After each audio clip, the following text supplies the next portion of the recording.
warning, your computer is infected, or your internet's not secure. Does anyone use Amazon or Craigslist or has anyone ordered a pizza online before? We all have done those things in the past. At some point, it's very convenient. We all know that, and we all have had a good experience using that. But today, I would like to persuade to you that your experience while browsing or shopping online can still improve. And the first point is, one of the reasons that it can still improve is that there are some websites that you may not know that are not credible. First of all, some websites may say that they're 100% legit and it's the real website. However, that's not always the case. They're actually a scam.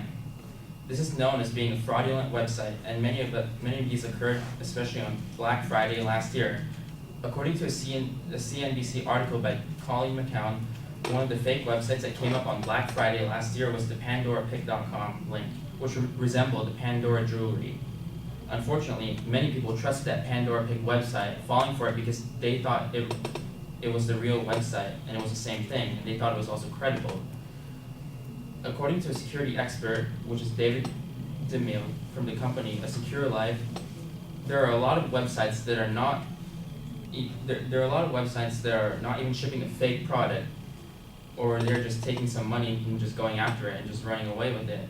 So this means that there are some scammers out there creating websites trying to take customers from money, and the scammer is relevant to the website. They're just trying to make the most out of it.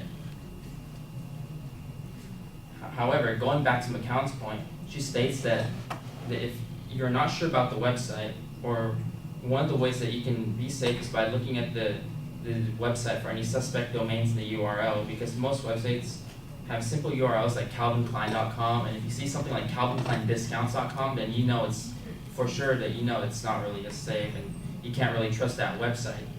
And she has also stated other things that to consider, like if the website has sloppy English grammar, or shady contact information, or also like maybe if it's located in another country, that's another thing to consider about.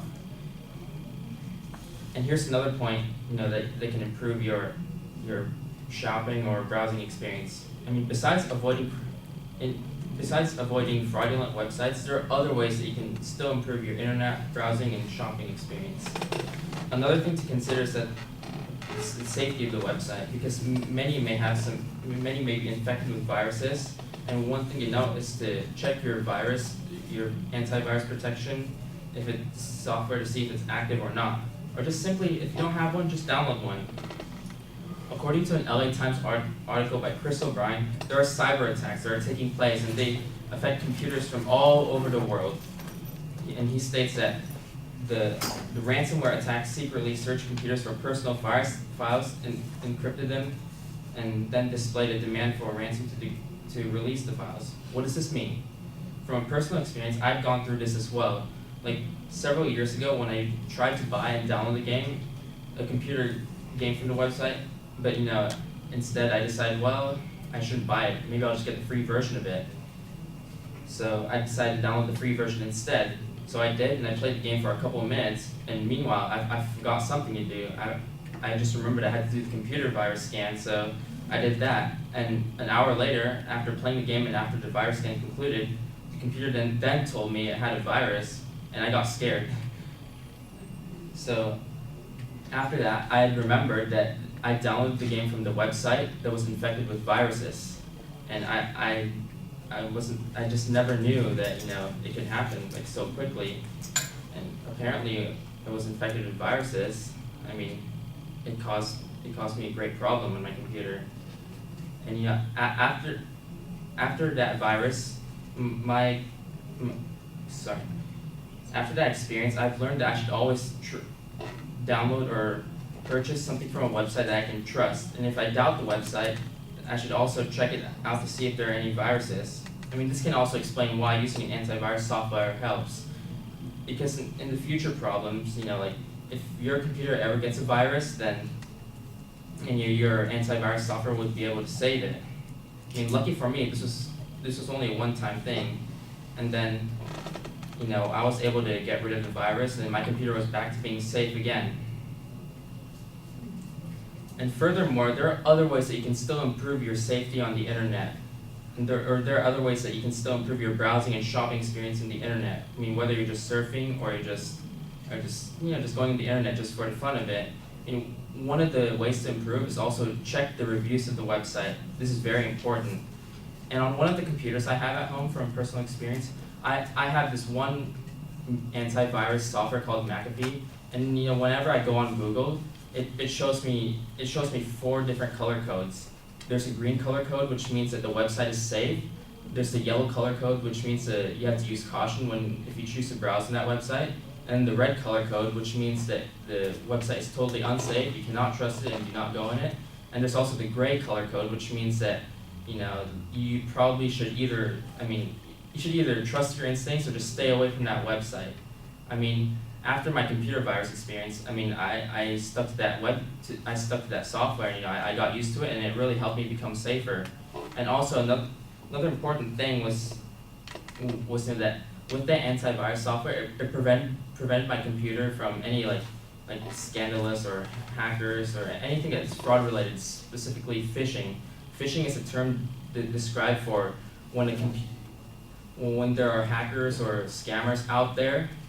The phishing attack will get into your computer, infect it, take away your personal information if you have any in there, and corrupt all your files on your computer, every single one of them, even including the video games. In conclusion, online browsing or shopping may be convenient. However, it can still be problematic if the website is not credible, infected with viruses, or by simply just not reading the reviews. By taking these steps while shopping and browsing online, it will definitely make your experience better and safer, and it will make your life a lot easier because you would not have to deal with viruses, scams, or any form of fraud. Maybe when going shopping on a website, try checking the URL to see if it's legit. Check the domain on it. And also, if your antivirus is active, always, if you have to renew it. But if it's not active, then reactivate it. And as it can also save your computer from future or any devastating effects of a computer virus. And finally, if you read the reviews of a website, then it can help you, it can guide you through and help you see is this website legit? If you can learn from other people, it's also a great thing, to keep in mind as well. And lastly, make sure that the website is credible. There are websites in other countries that, if you browse from another country, you have to know the reviews of it. So, just because you think it may seem like it's an American website, like for example, there's this website I went to called Racket Depot, and I didn't know it was a British website. I thought it was an American website. And since I've noticed that because all the prices were listed in pounds and not US dollars. And after that, I was like, maybe should I use this website again? But apparently I was lucky enough, that one of the reviews told me that, this is a safe website, you can trust this, and then, if I need to keep using it, I can keep using it. And by doing all of these steps, hopefully you'll all be persuaded to improve your browsing and shopping experience, making your life a lot easier without having to deal with any computer viruses, frauds, scammers, or fake websites.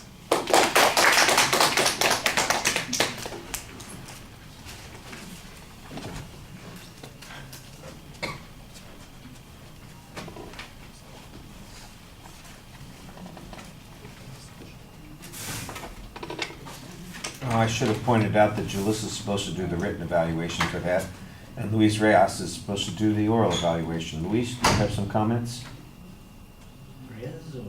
Reyes. Not here today. We're missing so many people. Well, Julissa's here, though. She'll do the written evaluation, I'm sure. Well, we'll see. By the way, I am getting a lot of activity on the YouTube channel this week. Apparently some people have noticed that they need a few points and said, maybe I should go on and do the thing that I was supposed to do a month ago. I got all kinds of notifications this week from people. Good for you. A little better late than never, I guess. I like the example of the warning that you had at the beginning as an attention device. I think the idea that you're going to talk about how to improve our internet experience is all right, but it really turns out that you've got a much more specific goal here, and that is that you want us to protect ourselves when we are online, especially shopping or downloading material, by using antivirus software or by checking the sites that we go to, which is, I think, a very reasonable persuasive goal for the speech. I like the example that you had of the Pandora pics. It seemed to me like you could probably cite that information and example a little bit more and give us some details on it. And here's the thing, here's the section of the material that I think we're missing the most, and that is, some information about how widespread this kind of fraud is, the number of sites that there are, how much money gets lost on an annual basis, a couple of examples of things like the one that you talked about, I think would maybe make it a little bit more interesting also.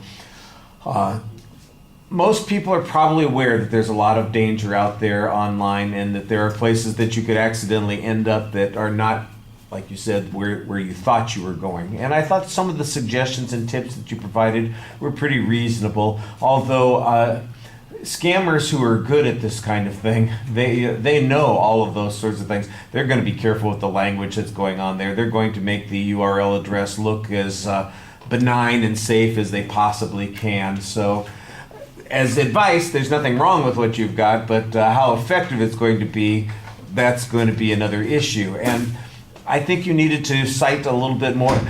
McAfee, for instance, probably has on their website a whole bunch of information talking about the very stuff that you're discussing, where you could, get the data that we need to have to show us how widespread this is.